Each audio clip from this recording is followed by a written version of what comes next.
आज के इस वीडियो में देखते हैं श्रीमद् भगवद गीता का अध्याय 14वां 14 अध्याय हिंदी में। श्री भगवान बोलते हैं, ज्ञानों में भी अति उत्तम उस परम ज्ञान को मैं फिर कहूँगा जिसको जानकर सब मुनिजन इस संसार से मुक्त होकर परम सिद्धि को प्राप्त हो गए हैं। इस ज्ञान को आश्रय करके अर्थात धारण करके मेरे स्वरूप को प्राप्त हुए पुरुष सृष्टि के आदि में पुनः उत्पन्न नहीं होते और प्रलय काल में भी व्याकुल नहीं होते हैं। हे अर्जुन, मेरी महत ब्रह्म रूप मूल प्रकृति संपूर्ण भूतों की योनि अर्थात गर्भाधान का स्थान है और मैं उस योनि में चेतन समुदाय रूप गर्भ को स्थापन करता हूँ। उस जड़ चेतन के संयोग से सब भूतों की उत्पत्ति होती है। हे अर्जुन, नाना प्रकार की सब योनियों में जितनी मूर्तियाँ अर्थात शरीरधारी प्राणी उत्पन्न होते हैं, प्रकृति तो उन सबकी गर्भ धारण करने वाली माता है और मैं बीज को स्थापन करने वाला पिता हूँ। हे अर्जुन, सत्व गुण, रजोगुण और तमोगुण ये प्रकृति से उत्पन्न तीनों गुण अविनाशी जीवात्मा को शरीर में बांधते हैं।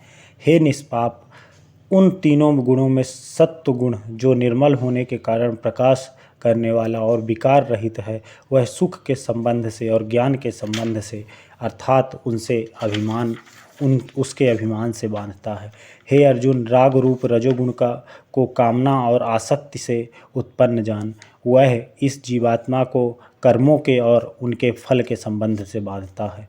हे अर्जुन, सब देह अभिमानियों को मोहित करने वाले तमोगुण को अज्ञान से उत्पन्न जान, वह इस जीवात्मा को प्रसाद, आलस्य और निद्रा के द्वारा बांधता है। हे अर्जुन, सत्व गुण सुख में लगाता है और रजोगुण कर्म में तथा तमोगुण को तो ज्ञान को ढककर प्रमाद में भी लगाता है। हे अर्जुन, रजोगुण और तमोगुण को दबाकर सत्वगुण और तमोगुण को दबाकर रजोगुण, वैसे ही सत्वगुण और रजोगुण को दबाकर तमोगुण होता है अर्थात बढ़ता है। जिस समय इस देह में अंतःकरण और इंद्रियों में चेतनता और विवेक शक्ति उत्पन्न होती है, उस समय ऐसा जानना चाहिए कि सत्वगुण बढ़ रहा है।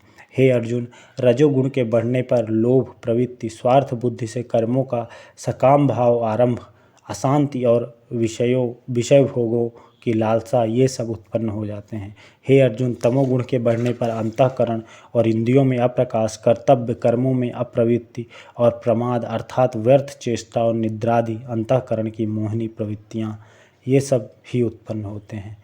जब यह मनुष्य सत्वगुण की वृद्धि में मृत्यु को प्राप्त होता है, तब तो उत्तम कर्म करने वालों के निर्मल दिव्य स्वर्ग आदि लोकों को प्राप्त होता है। रजोगुण के बढ़ने पर मृत्यु को प्राप्त होकर कर्मों की आसक्ति वाले मनुष्यों में उत्पन्न होता है तथा तमोगुण के बढ़ने पर मरा हुआ मनुष्य कीट, पशु आदि मूढ़ योनियों में उत्पन्न होता है।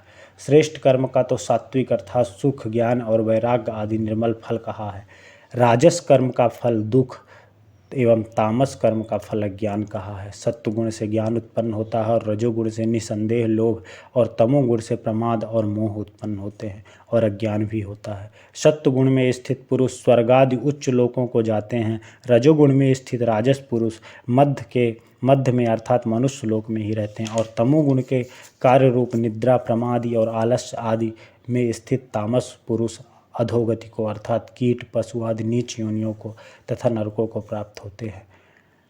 जिस समय दृष्टा तीनों गुणों के अतिरिक्त अन्य किसी को करता नहीं देखता और तीनों गुणों से अत्यंत परे सच्चिदानंद घन स्वरूप मुझ परमात्मा को तत्व से जानता है, उस समय मेरे स्वरूप को प्राप्त होता है। यह पुरुष शरीर की उत्पत्ति के कारण रूप इन तीनों गुणों का उल्लंघन करके जन्म, मृत्यु, वृद्धावस्था और इस प्रकार दुखों से मुक्त हुआ परमानंद को प्राप्त होता है।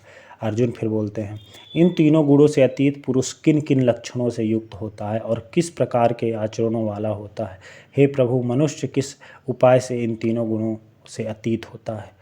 भगवान बोलते हैं, अर्जुन, जो पुरुष सत्व गुण के कार्य रूप प्रकाश को और रजोगुण के कार्य रूप प्रवृत्ति को तथा तमोगुण के कार्य रूप मोह को भी ना तो प्रवृत्त होने पर उनसे द्वेष करता है और ना ही निवृत्त होने पर उनकी आकांक्षा करता है, जो साक्षी के सदृश स्थित हुआ गुणों के द्वारा विचलित नहीं किया जा सकता और गुण ही गुणों में बरतते हैं, ऐसा समझता हुआ जो सच्चिदानंद घन रूप परमात्मा में एकाकी भाव से स्थिर रहता है एवं उस स्थिति से कभी विचलित नहीं होता, जो निरंतर आत्मभाव में स्थित, दुख सुख समान समझने वाला, मिट्टी पत्थर स्वर्ण में समान भाव वाला, ज्ञानी प्रिय तथा प्रिय को एक सा मानने वाला और अपनी निंदा स्तुति में भी समान भाव वाला है, जो मन और अपमान में सम, मित्र और बैरी के पक्ष में भी सम है एवं संपूर्ण आरंभों में कर्तापन के अभिमान से रहित है, वह पुरुष गुणातीत कहा जाता है। जो पुरुष व्याभिचारी भक्ति योग के द्वारा मुझको निरंतर भजता है, वह भी इन तीनों को गुणों को भली भांति लाग कर सच्चिदानंद घन ब्रह्म को प्राप्त होने के लिए योग्य बन जाता है, क्योंकि उस अविनाशी परम ब्रह्म और अमृत का तथा नित्य धर्म का और अखंड एक रस आनंद का आश्रय मैं ही हूँ।